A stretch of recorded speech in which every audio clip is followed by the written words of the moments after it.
Hello guys! For today's video ay mag-harvest po ako ng mais.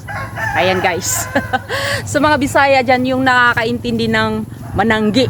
Ayan. Ito po yung tinatawag namin guys na mananggi, which is mag-harvest po ng mais. Ayan guys, oh. Ganito. Ito yung Bisaya term ng mananggi. Ayan. Harvest ng mais. Ayan. Dahil ready na nga po ito at bibilad na namin to pagkatapos ma-harvest. Ayun guys, oh. Ayan. Konti na lang naman to.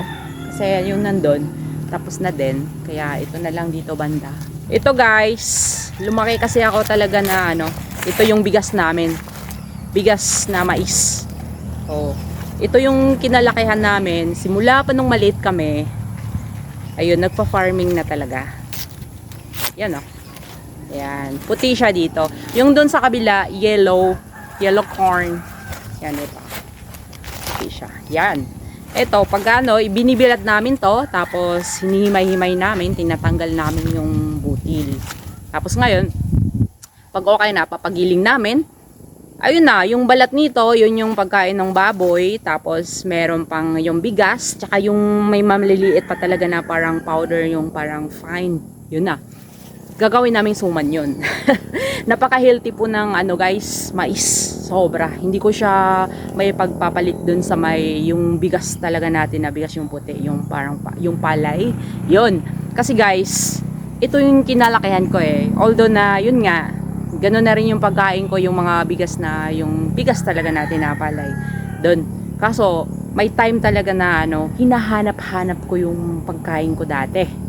Yung maliit pa ako, tsaka yun. Kaya yun, ito mais. Kaya pag nauwi ako dito, tapos may mais, laking tuwa ko na. Ayun guys, natapos na namin dyan. Ayun, yun. Nilagyan namin ng bakod yan kasi yung mga kambing pumapasok eh. Kinakain yung mga pananim. Ayan, tapos na yun doon. Pati yan dyan. Yan, tapos na yan din. Yan, tapos na rin po dyan. At dito na lang po. Hanggang dyan na lang. Konti na lang. Ayun, konti na lang talaga.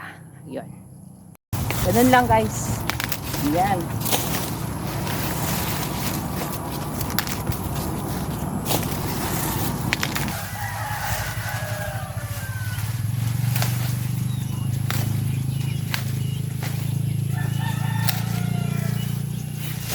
Guys, ito oh.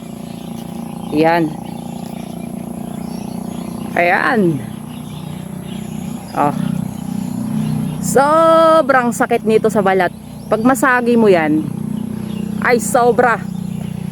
Yung sobrang sakit talaga na mahapdi.